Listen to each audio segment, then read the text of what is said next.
We're greeted by a far more lively morning near our campsite. The marabou soaks up the morning sun, waiting for everyone to leave so it can scavenge through the trash, finishing off any dinner or breakfast leftovers we might have. A business of mongoose lives similar to meerkats, patrolling their territory, laying and scrounging for insects or small fruits. They maintain their burrows to have a safe place for sleeping, raising their young, or hide from snakes and birds. These burrows can keep them cool on hot sunny days, but also a means to store extra food for times of scarcity. And so, our adventure continues with our heroes, setting off to see even more of the diverse animals in the Serengeti National Park. Be sure to check out Day 1 on my channel and subscribe so you can follow more of these amazing journeys. And if you could also give a like and a comment letting me know that you stopped by, well, I would just be so gosh darn appreciative. I'd like to share with you now some of the logistics of these safaris so you can get a better idea of how they operate. Most drivers are very experienced, having operated these tours for several years now, and what may seem like empty, open plains to us may as well be their backyard. Drivers are supposed to remain on the designated roads, otherwise they can receive up to a 6-week suspension or having their guiding license revoked altogether. This is obviously to respect the habitat and the lifestyle of the animals. Most operators also have a 2-way radio, and even cell service works out here pretty well. Drivers can communicate on the radios or use hand gestures when significant wildlife sightings are nearby. The primary language in Tanzania is Swahili, and you're probably already familiar with one of the Swahili phrases, Hakuna Matata, meaning no worries. Another commonly used phrase is pole pole, meaning to go at a slow pace, as the common sentiment among all the people is there is no hurry in Africa.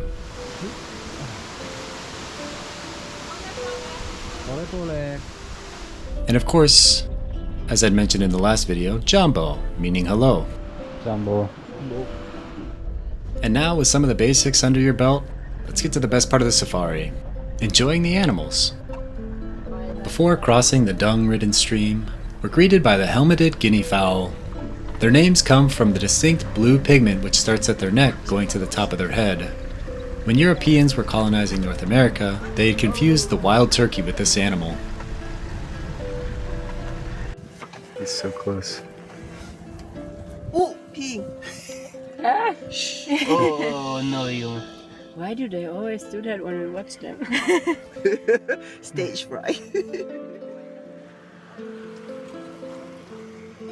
Adult giraffes can get as tall as 14 to 19 feet.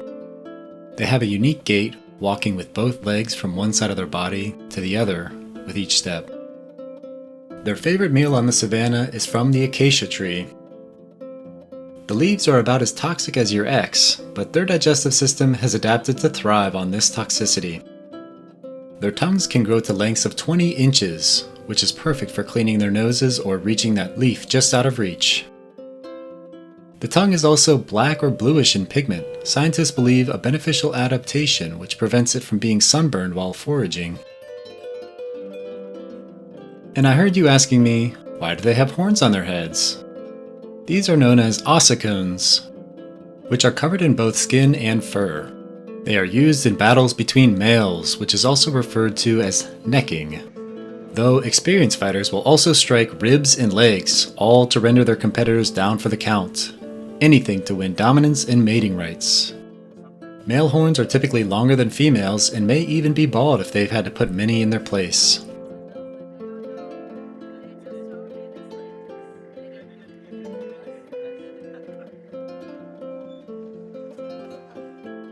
Ah yes, the source of the dung-ridden stream we crossed earlier. These hippopotamuses could weigh anywhere from 3,000 to 4,000 pounds. They live in small groups called pods, which can consist of 30 to 40 individuals. Similar to lions, they often include female, young, and one dominant male. These animals are more aggressive than their lazy demeanor leads on. They may attack smaller animals or boats unpredictably out of sheer boredom or frustration. It's usually a means of demonstrating their strength or territorial instinct. Despite this aggression, their diet is mostly that of an herbivore. They mainly eat grasses, most often at night, and can consume up to 100 pounds of grass a day. Hippos are the fastest large mammal in the world and deserve every bit of spotlight we've given them. They can run between 19 to 25 miles an hour and are way more agile than they appear. This is also why they're considered to be the deadliest land animal in the world, taking over 500 people's lives annually due to their unpredictable tendencies.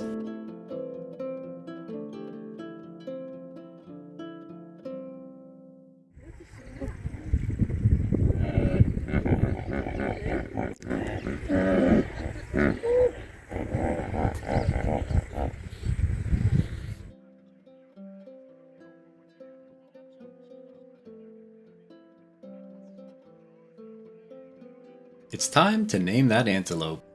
Here we have the impala, as noted by the black streaks going down their hindquarters. Next are the Thompson's gazelles, far smaller and have a black streak going down their sides. And finally, the topee, a little bit of a larger specimen, but equally agile as the gazelle.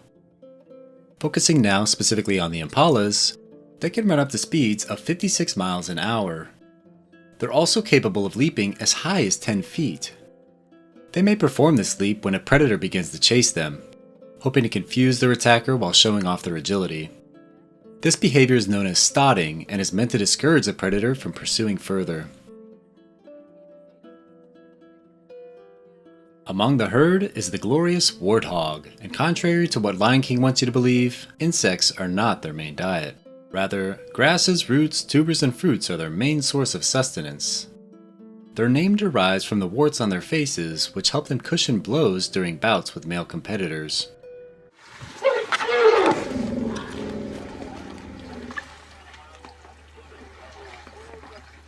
Oh, das sieht so cool aus, wie die trinken.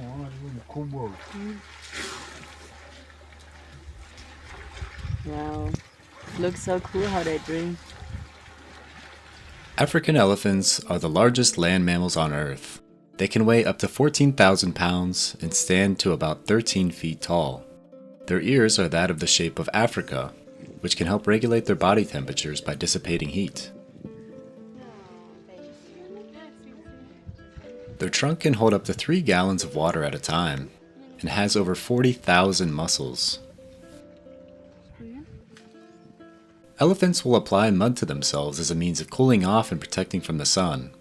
This also can act as an extra barrier to deter insects and parasites from biting or irritating their skin. They are wet. It's like tar. And of course, improves overall skin health, preventing cracks and dryness.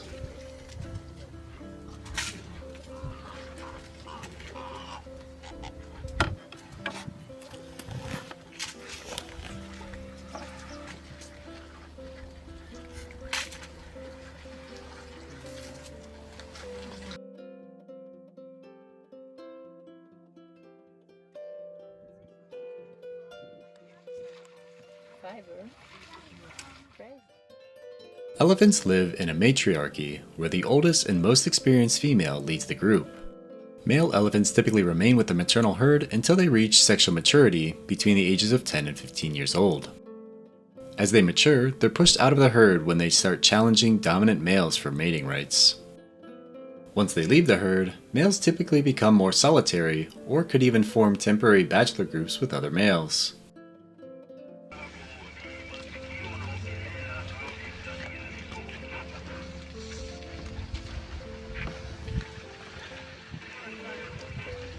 Elephants are very communicative. As we just heard a low growl, it can be indicative of frustration or aggression. Grunts can also be used to acknowledge one another or as a sign of curiosity. Trumpeting is a means of expressing alarm or excitement. And they can also produce infrasonic sound, which is below the range of human hearing but can travel for miles. This is used for both mating and coordinating with distant members of the herd. Wow, the sound.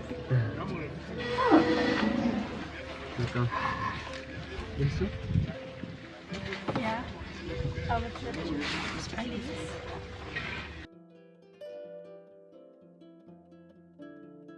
The gestation period, or the time that a baby might spend in the womb, is about 22 months, which is one of the longest for mammals. Females usually give birth to just one calf, though it can at times give birth to twins. At birth, a newborn calf typically weighs 200 to 300 pounds and can stand to be about 3 feet tall. Was macht er? Trinkt er? Oha. Hä? Der stoßt ihn. Young calves will headbutt their mother to let them know that they're hungry. This way the mother knows to stop and let the calf nurse for a little while.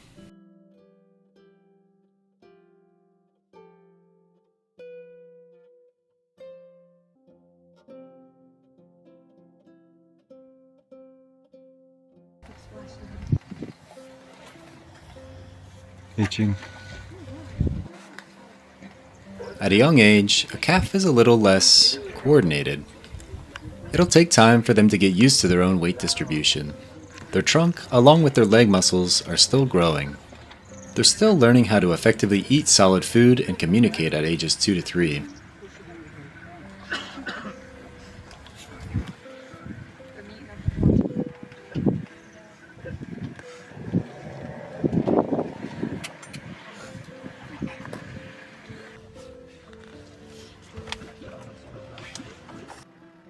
Elephants are invaluable to the ecosystem. As the herds migrate across the African plains, they create new paths which are then used by animals such as zebras and wildebeest. As they forage, they also have destructive tendencies. They may uproot some of the trees or tear down branches trying to get some of the leaves, but this behavior can actually open up the canopy, allowing light to reach the other plants below. Ich will das nicht einmal so richtig laut vollschmecken.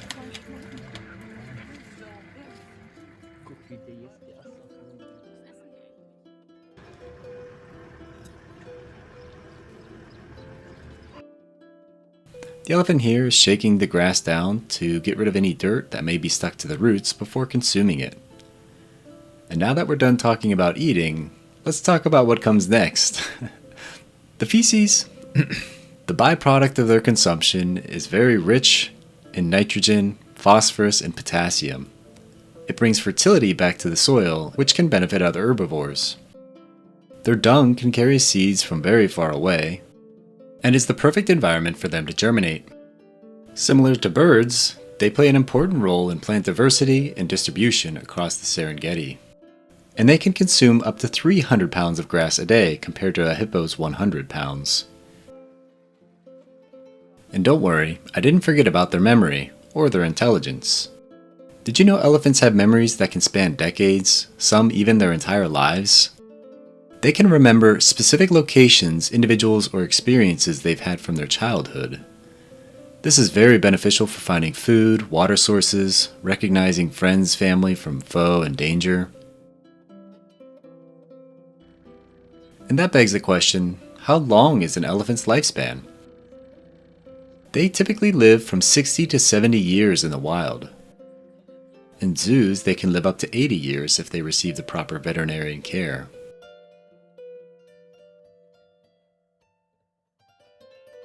Check out these beautiful secretary birds, named for their long legs and quill-like feathers that resemble a secretary's pen. And no day on the safari is complete without spotting a few more lions before finishing out. Something that I hadn't mentioned in the last video is that a pride will most frequently hunt at night. This helps keep competition low, stealth high, and they're able to focus on staying cool in the otherwise hot midday sun. And also, did you notice the spotted patterns on the young cubs, particularly on their legs?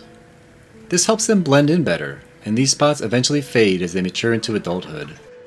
They mimic a dappled light pattern that would be seen across the horizon of a hunting predator. Similar to zebras, which we'll talk more about in the next video, these patterns can distort the shape and outline of a cub. While moving, it can confuse predators, creating a visual illusion as they move through the foliage.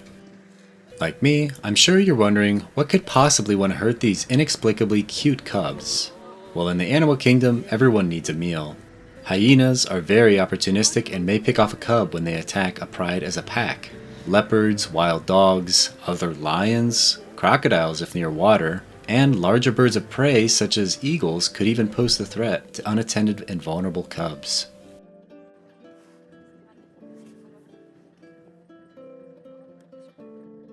And finally, our olive baboon friends enjoying the fruits of a sausage tree, which is a very important resource, especially during the dry season like right now, lasting from June to October. I hope you enjoyed today's episode. I certainly enjoyed making it. A friendly reminder to subscribe so you can check out the next episode when it comes out. There's still a lot of animals we haven't even seen yet. Thank you, and remember to see the world and share your story.